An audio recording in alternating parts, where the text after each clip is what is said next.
had been made as to who was first, second, third, etc. Ramparts band, which was in the top 8.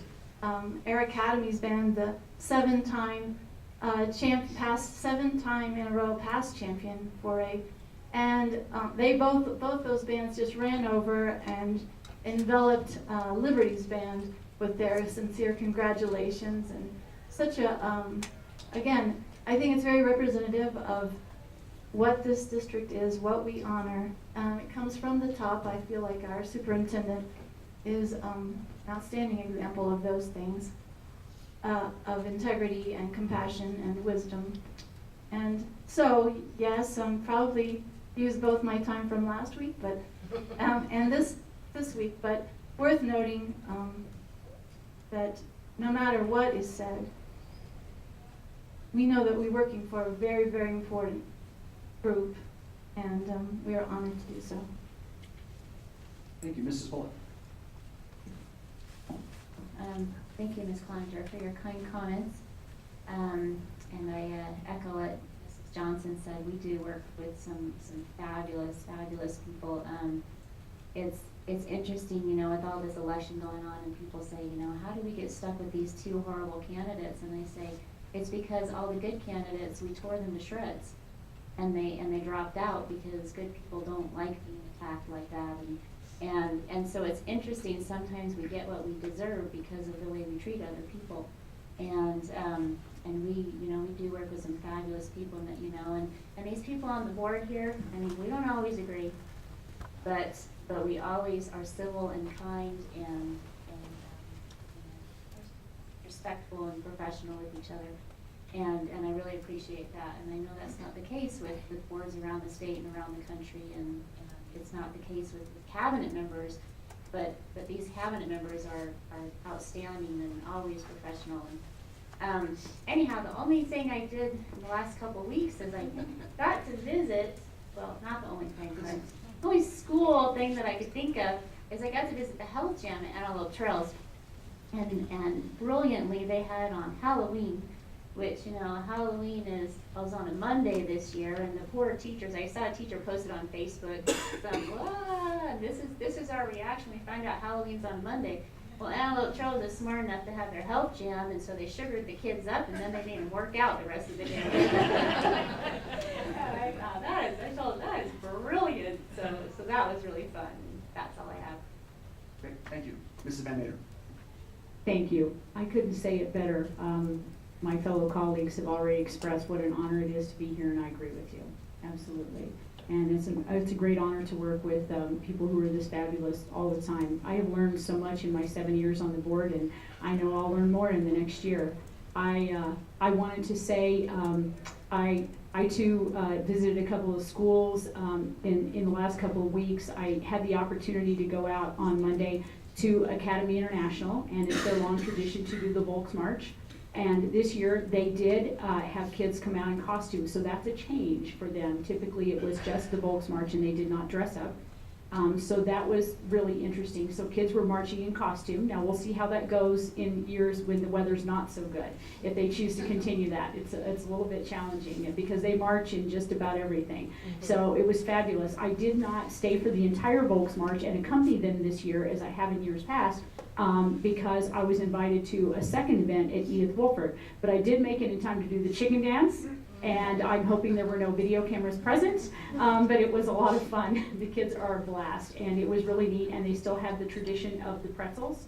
And I remember years ago being a mom and getting the duty of going down to the German bakery and picking up the pretzels. So lots of fun there. It was a blast. But then I headed out to Wolford and got there in time to see their Halloween parade, which they do inside the school in the hallways. And it was wonderful. They start with the kindergartners, and the kindergartners walk by and pick up the first graders, and the first graders the second, and they have their little parade path through the halls throughout the school so that, you know, the little children lead the bigger children successively. And as I got to the office, I was greeted by some fantastic characters, and I'm sorry, my computer we were having some issues with my computer before the meeting, so I never got the pictures to Mr. Sacaliti to put up on the wall, but you'll just have to to imagine it, and I could certainly send them to you, but I was greeted by some fabulous Disney characters, including Mr. Weedle was Prince Charming. It was quite fabulous. What they did this year, they have different themes, but this year they chose storybook characters. So every child was encouraged to dress up in a costume from a book somewhere, and they paraded with their book, which was really wonderful. So you could see some of the kids were holding up, look, I look like what's on the cover, and it was very cute. It was absolutely precious, and it was really fun. But the entire staff got into it. It was fabulous, and I will send you all pictures, I promise. So I'm sure the rest of the board would like to see that. But it was absolutely a blast, and it brought back to me again. We heard the words transdisciplinary tonight. Wasn't that fun in the spotlight? When you're asking first graders, or you're asking, elementary kids, what transdisciplinary skills did you use? What a great question. You're like, okay. And I thought, and I thought about the costume parade that I saw. That's transdisciplinary, Kids were using their creativity, and they were doing everything to assemble their costumes, and they were relating it to their literature and their literary works. And I thought it was fabulous. So I just loved all of it, and I want to say that I'm so grateful to get these opportunities. I've seen and done a lot of fantastic things since I've been here, but I've been blessed to do that because there are people making it happen in this district, and I'm grateful for those people. And in this month of gratitude, I also wanted to express my gratitude for everyone who has served our country, and for all of those people who have died for our country, all those people who have survived the experience of serving our country, every veteran that we have. And I just want to say that I'm so grateful for all of the gifts that they have given us, because it's because of them that we have the opportunity to be here this evening, make our comments, say whatever we want to say freely, and go forth as a community to support our kids. So with that, thank you. Thank you. I'm not going to add too much to that. I want to thank you for the comments that you made. I'm still trying to get through that chicken dance thing. Lucky there's no video, because that might be very useful at some point. I won't talk about a couple of different places I was, but what I'm really looking forward to is next Friday, Veterans Day. I happen to be on the website of where I graduated from high school in North Dakota, a little town of Surrey, North Dakota, 1,000 people. One of the things that I noticed is that they're off next Friday. And I reflect back to how District 20 celebrates Veterans Day. And by having kids in school, and I know next Friday we're going to be kind of all around the district. I don't know if we'll end up running into each other or it will somehow cross paths, but there's a couple of places I know I want to go, and one of them is Douglas Valley. You can imagine Douglas Valley having quite a few kids that their parents are in the military, and I'm really looking forward to that. So we may or may not cross paths next Friday, but I'm really looking forward to that, because District 20 is rather special in that we celebrate Veterans Day rather than take the day off. And so for those of you that are in the audience that have served or are serving, I appreciate everything you do to preserve the freedoms that we have, and I sincerely appreciate that. Thank you. Dr. Hatchell, administration comments. Thank you very much, and Ms. Bullock, thank you for the kind comments about the cabinet. These are outstanding cabinet members, except for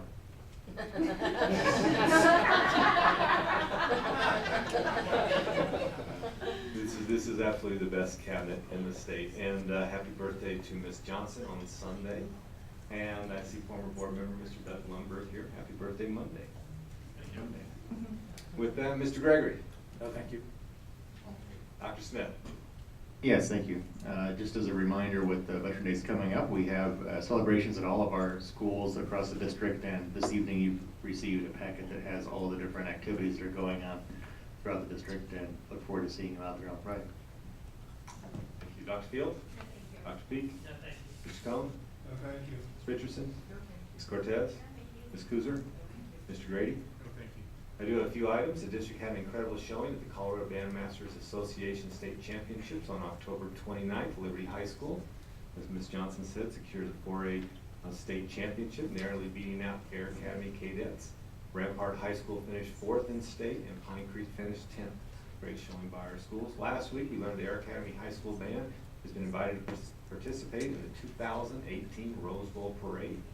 A highly competitive process, and fewer than 20 bands are invited to participate each year, so great job, Bear Academy Band.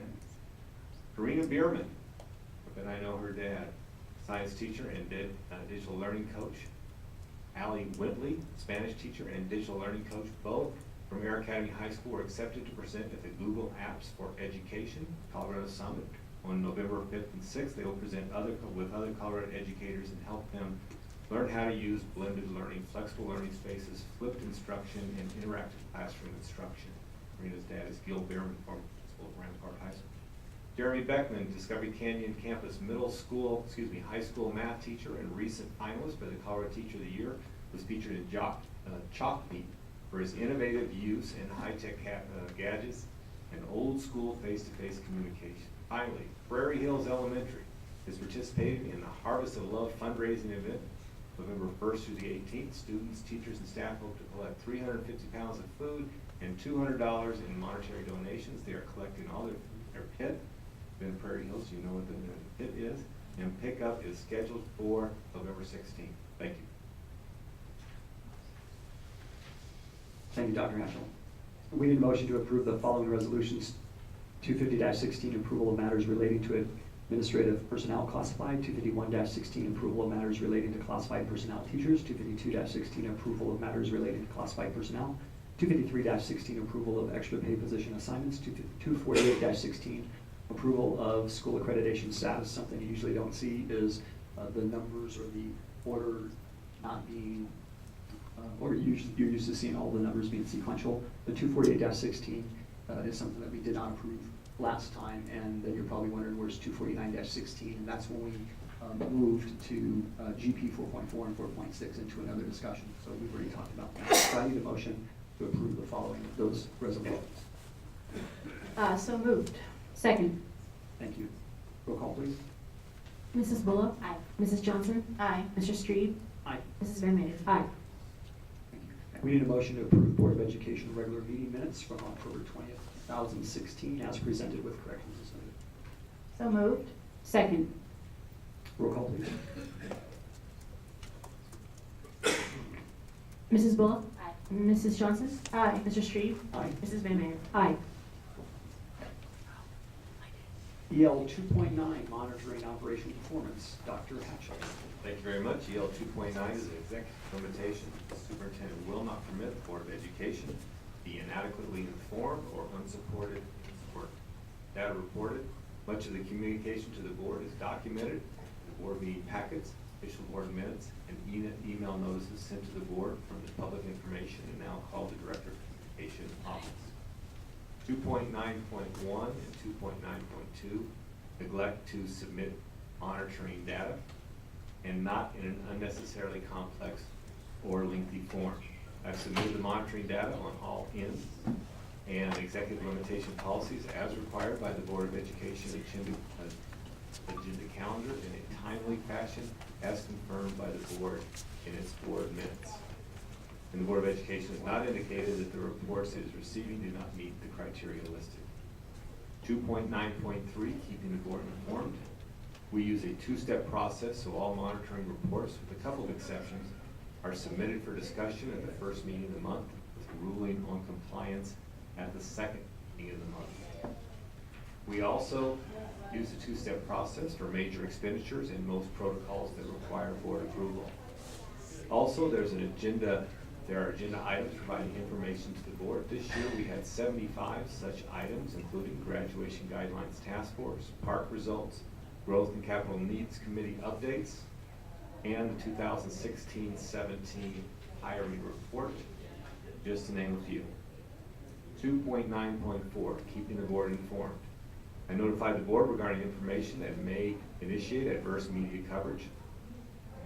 Pending lawsuits, organizational change, and these items are sent prompt information email when a possible media issue comes forward. And Ms. Cortez does that from her office. Also, at each board meeting, the administrative team has the opportunity to update the board on pertinent district information during administrator comments. Keeping the board aware.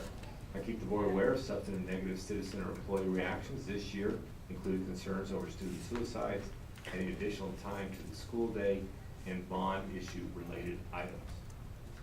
2.9.6, failure to inform the board of EP or BSR noncompliance. As per monitoring reports 3.0 and 3.4, there was no indication that the board was not in compliance with policies. 2.9.7, failed to inform the Board of Education of E and EL noncompliance. For the first time since 2009-10 school year, we did not have any monitoring reports out of compliance. 2.9.8, failed to inform the Board of Administrative disposition of complaints presented to the superintendent by the Board of Education. It is my practice to follow up immediately on any concerns or complaints relayed to me by individual board directors. 2.9.9, failure to provide support to the board. We make every effort to provide the appropriate administrative report to the board. Board calls for meetings, minutes of meetings, correspondence, and travel support are all provided by the board secretary. In those instances that the board secretary is not available, my assistant provides support. Also, Ms. Reynolds and now Dr. Smith assist the board in preparation of BSR and GP policy monitoring reports. Both the Assistant Superintendent for Administrative Services and the Board Secretary facilitate travel arrangements and board-sponsored events. During the legislative session, Ms. Richardson provides a legislative update every other board meeting, and I also keep the board informed of my share of Pikespeak Area Alliance work on the legislation. 2.9.10, finally, promoting board holism or impeding the board in its obligation. I fulfill individual board director requests for information, and I submit all items delegated to the superintendent that are required by law or contract to be board approved in the consent agenda to the board. And I very much enjoy and appreciate working with the board and the individual directors. Questions you may have? Questions of Dr. Hatchell? Mrs. Johnson? Wow, you do a lot.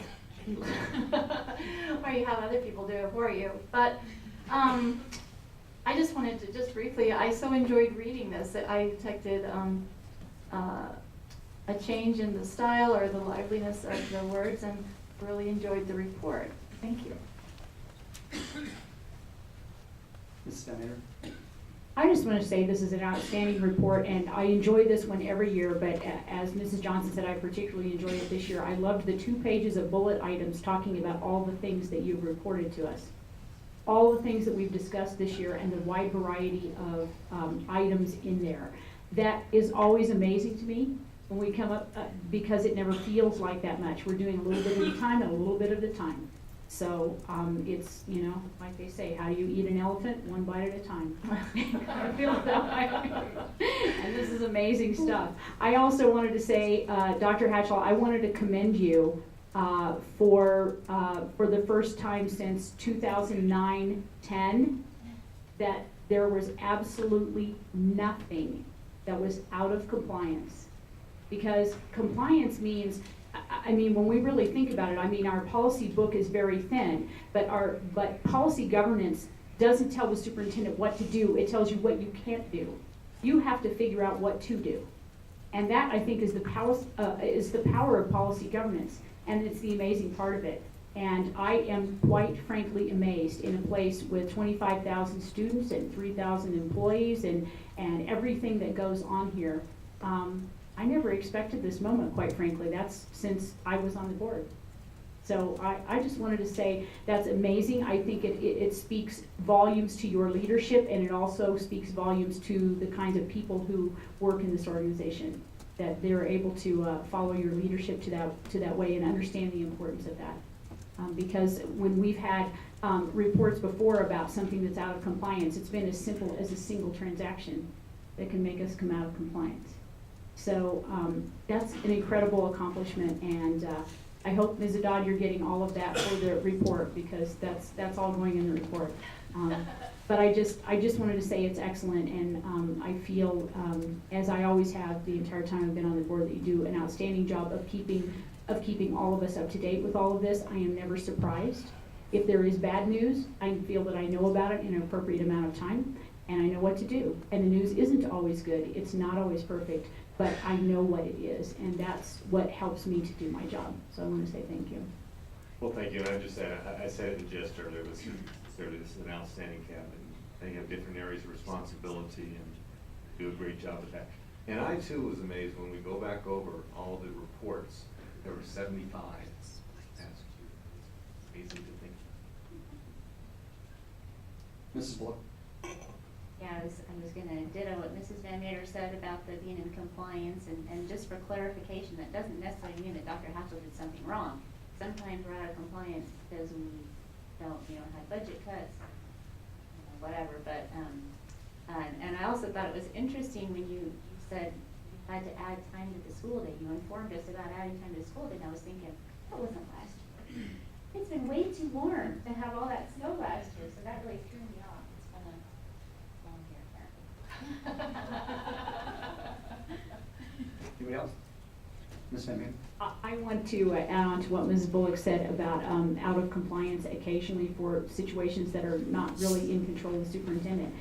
Mrs. Bullock and I have both been on this board since 2009, and we remember those days of the rescission right after we came on the board, of tremendous difficulty with state funding. The situation has improved a little, but it is not anywhere near what it should be. And some of those things that Mrs. Bullock is referring to are the board still requiring that we try to be in the top quartile for pay in this district so that we can honor the people who work here and attract and retain the very best staff. And those were some really tough times. And we debated at this dais whether or not, gosh, this doesn't seem fair to hold Dr. Hatchell accountable for a situation that's beyond his control, because it would have been irresponsible for him to be in compliance, in full compliance with some of those things as far as pay goes. We had to look at the long term. We have to balance the long term financial concerns of the district with taking care of the people with the resources we have. So wow, it seems like a while ago, doesn't it? It's been a while, but we remember those days. So 2.7.3. yes, 2.7.3 is the one that everybody remembers. It sometimes happens again structurally. 20 to 25 million, actually, I think 1 year, $26 million of short funding because of the negative factor that was imposed, and that's one of the primary drivers. Any other comments? Your favorite part? Is the superintendent's interpretation of the policy reasonable? Yes. Is there sufficient evidence to determine compliance for each section? Are all sections in compliance? Recognition of exemplary performance? I think that's been cited. Anything else you would like to add? Should we say that one of those sections is out of compliance just to throw them off his group? Let's not. Get him back for making fun of our cabinet members earlier? Concerns regarding performance? Done. Would you like to see additional / different evidence or formatting changes in the next monitoring report cycle? Do you see evidence which is extraneous or no longer necessary? Are there any areas you would like to learn more about prior to presentation of the next monitoring report cycle? Are there linkage needs the board should address? Do you see the need for any part of this policy to be changed? That's all the monitoring we have to do. It's always fantastic and fun. Yes. 4 or 5. Okay, superintendent's reports and resolutions. Tableau overview, Dr. Hatchell. Thank you very much, Dr. Field. Yes, good evening. It's my pleasure to introduce Jolynn Patterson, our Director for Assessment, who is going to give you all the 10-minute or less overview of Tableau, which is actually a much more sophisticated data dashboard that we have begun using this year. Our principals and assistant principals and teachers are very excited about this new tool, and Ms. Jolynn's going to give you a quick overview.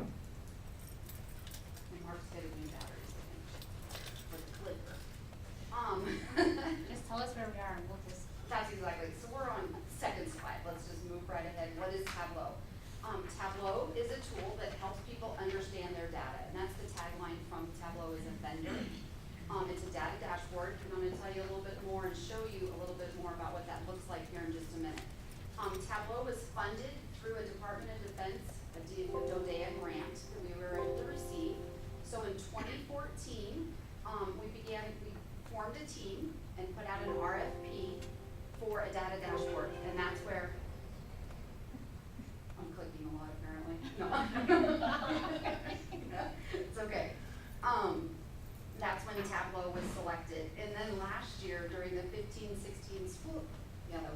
last year, 15-16 school year, we developed our first round of visualizations, and so it was just being pushed out, initially. And then this year, we've got more visualizations, and we've done continued data analysis with these tools. So then, if we go to our next slide, the visualizations are built around student data. And the data that we have is very student-focused, and our goal is kept to guide instruction in classrooms. And so you'll see on the right-hand side of that, left-hand side of that slide that some of the data that we would be looking at are grades, behavior, attendance, subgroup indicators, district testing, so STAR, PARC, DIBELS, PALS, or that's state, sorry. Thank you, Mark. And then state testing would be PARC and CMAS. The current visualizations that are in place, so what happens is we take our data, and the visualization is the picture of the data, and I have some samples for you at the end tonight so you can see what that looks like specifically. The ones that we have in place right now are for PARC data, our CMAS data, and our STAR data.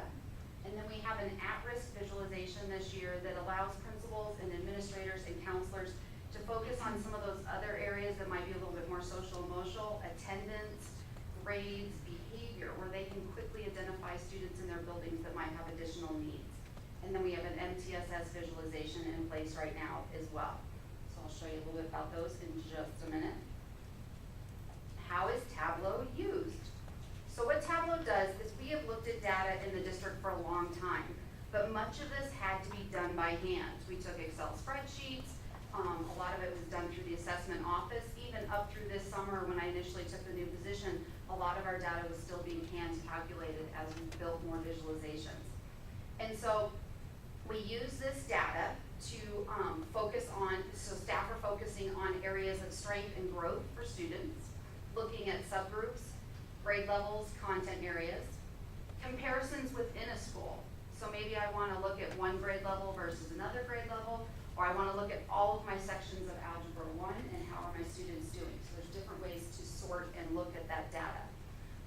Collaboration, it allows teams of teachers, teams of administrators, district leaders to get together and have those collaboration conversations, looking at instruction, what's working, what are areas that we still need to work on that we want to identify. And then there's also an in-depth student data analysis piece where you can look at just an individual student and look at all their data pieces as well. So this is a visualization. So this one is a PARC visualization. This is for achievement. So we're going to look at meets and exceeds. For achievement data for PARC, there's 5 subclaims in reading and English language arts. 3 are tied to reading and 2 are tied to writing. So if you kind of look across the top of those, of the color band charts, you'll see that one of them says literary text, another one says informational text, vocabulary, and then below, because this is a screenshot, you can see where written expression, knowledge, and use of language and conventions, it lives below there. Because in a real time, you could scroll up and down and see the rest of that. On the right-hand side of the page are the filters. So at the district level, I can filter all schools, or I can filter an individual school. And so this visualization is actually a picture of an individual school. We've blocked out the names to protect the innocent, no. To keep our focus on the big picture. This was the 3rd grade English language arts example. And then on the bottom right corner, you see kind of the key or the codes for what do these colors represent. So in each of those areas, you can look at the kids that meets or exceeds, nearly met, that middle of the bands, and then the bottom, the ones who are below, who did not meet. This visualization also takes that elementary school, so the first column under literary text looks at the elementary school that we are looking at, next to Academy District 20, so how did we perform as a district, and then thirdly, looking at it across the state of Colorado.